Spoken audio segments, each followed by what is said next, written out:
음, 오늘 굉장히 중요한 그 현장을 우리가 갈무리해야 되겠습니다. 자, 가데스 바네아에서 인생 편집이라는 제목으로 우리 지난주 토요일 날 우리 군선교 대회 때 우리 원래 산업선교 시간에 말씀을 주셨는데 오늘 저는 생활 묵상을 목표로 하라 라는 제목으로 같이 말씀을 나누겠습니다. 오늘 본문에 보니까 이스라엘 백성들이 정탐꾼들의 얘기를 듣고 전부 옷을 찢었다. 그리고 밤새도록 통곡했다. 그렇게 되어 있습니다. 자, 이제 자기들의 목숨이 경각에 다다랐다는 것을 직감한 나머지 얼마나 불안하고 또 두려움에 떨었겠습니까? 그때에 여호수아 갈렙이 여분의 아들 갈렙이 한 믿음의 고백이지요. 저 땅은 하나님께서 우리에게 주신 땅이라. 여호와 하나님께서 우리에게 주신 땅이고 정말로 광대하고 아름다운 땅이라. 그리고 젖과 꿀이 흐르는 땅이 분명하다. 우리가 저들에게 들어가면 분명히 하나님께서 우리에게 주실 것이다. 근데 현실은 전 이스라엘 백성들에게 보이는 현실은 백성들이 통곡할 수밖에 없었고 그 믿음의 고백을 하는 여호수아 갈렙을 앞에 두고 회중들이 일어나서 돌로 치려고 죽이려고 했죠. 자, 이때에 맨 마지막에 보니까 10절에 보니까 회막 가운데에 여호와의 영광이 나타났다. 이렇게 본문은 얘기를 하고 있습니다. 자, 여기서 우리가 얻을 수 있는 가장 중요한 교훈이 어떤 부분이 있겠습니까? 지금 이 현장은, 이 현실은 이스라엘 백성들이 자멸하는 현장입니다. 자멸하는. 전 백성이 딱, 네 사람이죠. 모세와 아론, 여호수아 갈렙 빼고는 전부 공멸하는 그런 현장입니다.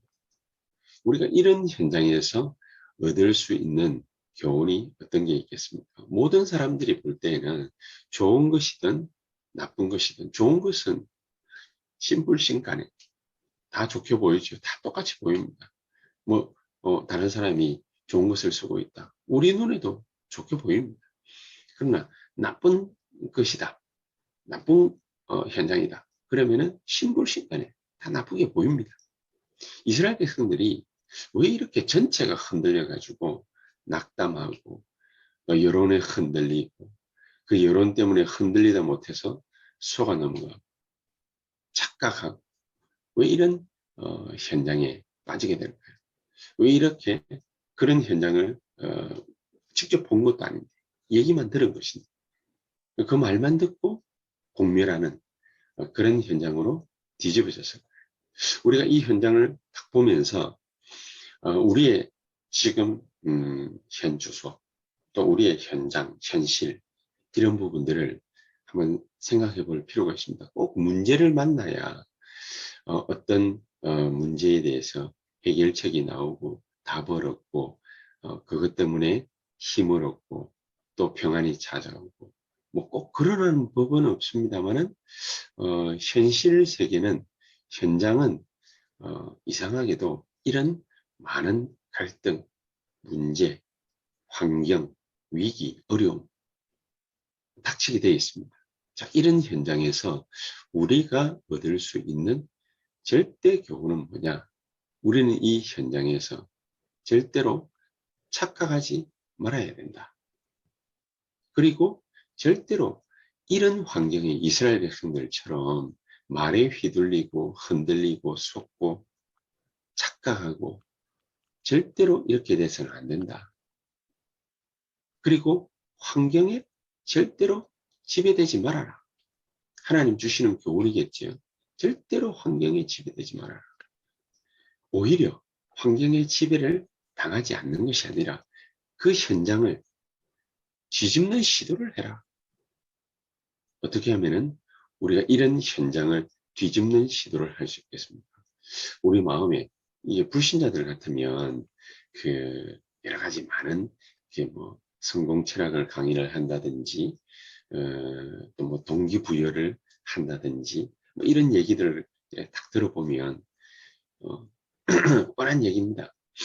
방금 제가 한 얘기처럼 우리가 여기서 얻어야 될 교훈을 얘기를 하면서 현장을 뒤집어버리는 그런 시도를 해라. 절대로 환경에 지배되지 마라. 그리고 착각하지 마라. 뭐 이런 얘기들을 막 합니다. 근데 어떻게 그렇게 되지 않을 수 있죠? 이런 어려운 환경을 쳐다보면서, 위기를 겪으면서, 문제를 만나면서, 어려움을 당하면서, 한두 번도 아닌 계속 거듭되는 고달픈 인생이라면은, 이런 생각들로 모든 것에 승리하거나 이길 수 있는 그런 과연 능력이 생길까요? 자기가 그런 능력을 갖추고 있을까요? 아마 그렇게 되기도 힘들 뿐더러 또 환경이 우리를 그냥 그렇게 내버려 두지 않을 것입니다. 자, 그렇다면 우리가 이렇게 낙담하고 흔들리고 속고 갈등하고 번민하고 이런 것들은 전부 우리가 흔하게 맞닥뜨릴 수 있는 현장이지만 이 모든 것들이 전부 육신적인 것은 아니지만 정신적인 암덩어리거든요. 낙심하고 갈등하고 속고 흔들리고 상처받고 이렇게 하는 모든 것들은 전부 영적인 암덩어리입니다. 이게 우리의 정신 상태를 건강하게 하는 것이 아니라 전부 낙심하고 흔들리고 속고 갈등하고 이러는 분들이 우리의 영혼을 우리의 정신을 전부 좀먹고 있는 거 아니겠습니까?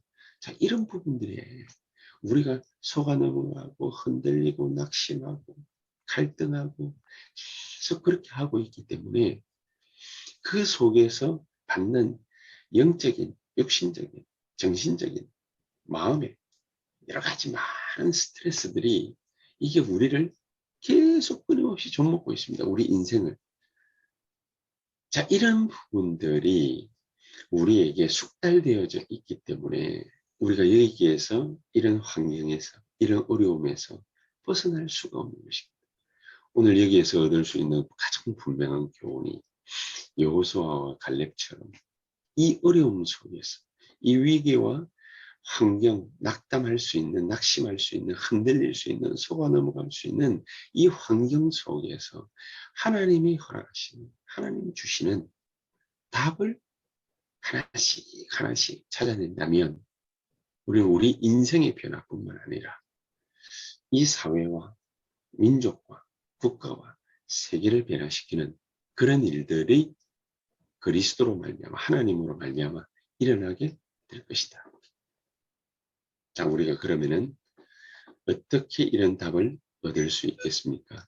이전에 우리의 과거에 우리에게 숙달되고 각인되었던 것들, 이런 부분들이 어떻게 우리가 어떤 답을 얻어야만 우리가 이런 환경과 어려움과 위기 속에서 낙심하고 낙담하고 흔들리고 속고 이러는 것에서 우리가 벗어날 수 있겠습니다.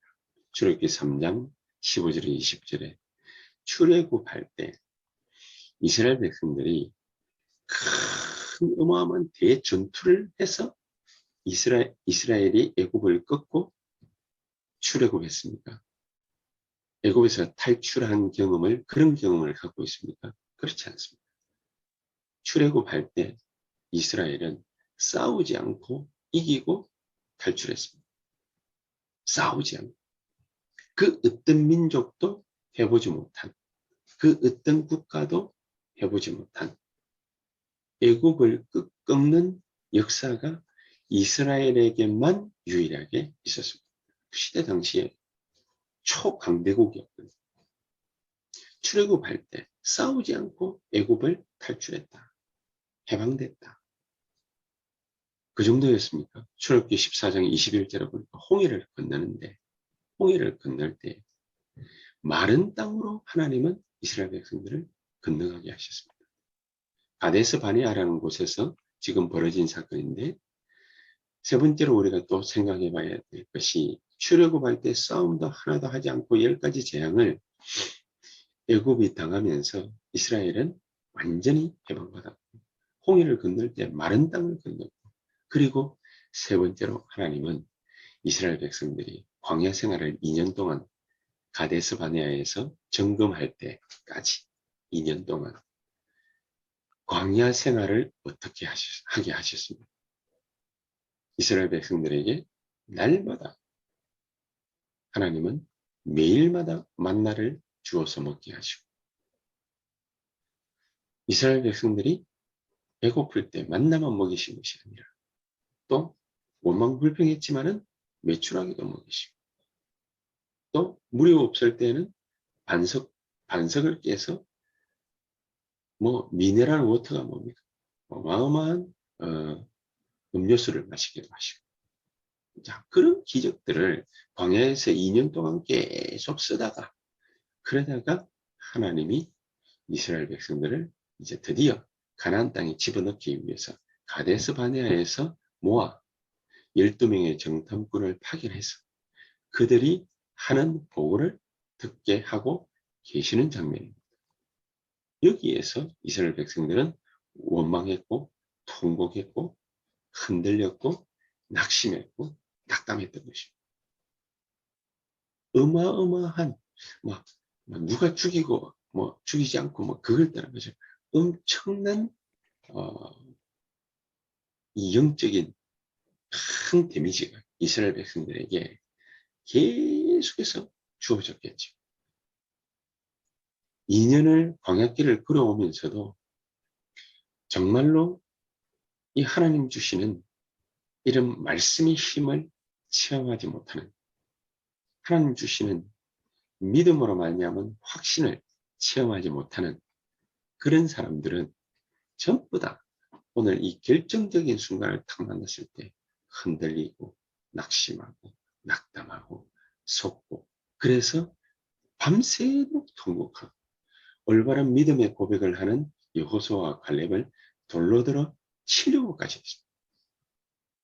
자, 이러는 상황들이 벌어질 수밖에 없는 것입니다. 그래서 하나님은 이스라엘 백성들에게 잘못된 각인을 바꾸라는 것입니다.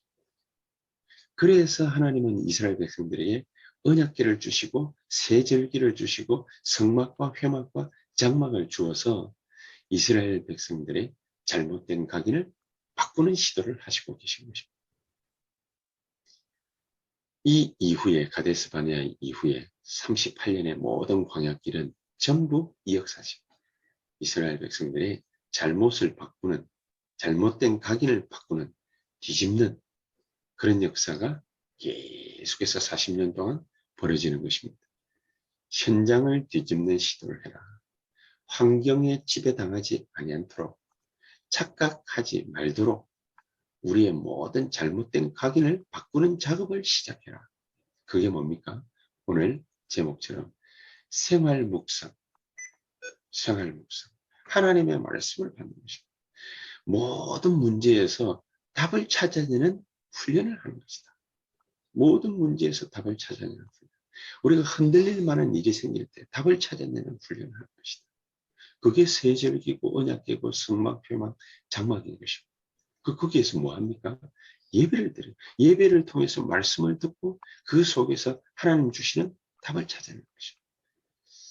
출애굽했던 이스라엘 백성들 가운데서 유일하게 두 사람이 여호수아와 갈렙 출애굽기 3장의 답을 찾습니다. 우리 민족은 출애굽할 때 저 초강대국 애굽을 단 한 번도 싸우지도 않고 우리가 이긴 민족이다.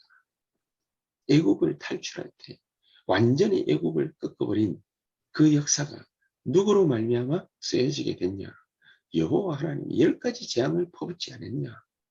절대로 우리 민족은 가나안 땅에 여호와 하나님께서만 허락하신다면 들어가서 저 가나안 땅을 정복할 수 있는 민족이다. 우리는 출애굽기 14장 21절에 홍해 건널 때에 마른 땅으로 건넌 민족이 아니냐. 그 뒤에 쫓아오는 우리를 잡으려고 쫓아오는 애굽 백성들은 애굽 군인들은 전부 물에서 장사되지 않았냐. 우리가 광야길 이 2년을 올 때까지 하나님 우리를 어떻게 먹이고 살리시고 우리를 인도하셨냐. 잘못된 각인이 바뀐 두 사람. 언약으로 각인된 두 사람. 세상 각인이 바뀐 두 사람.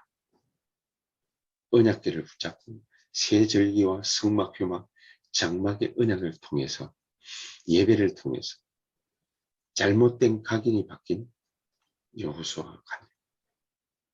언약으로 각인된 여호수아와 갈렙.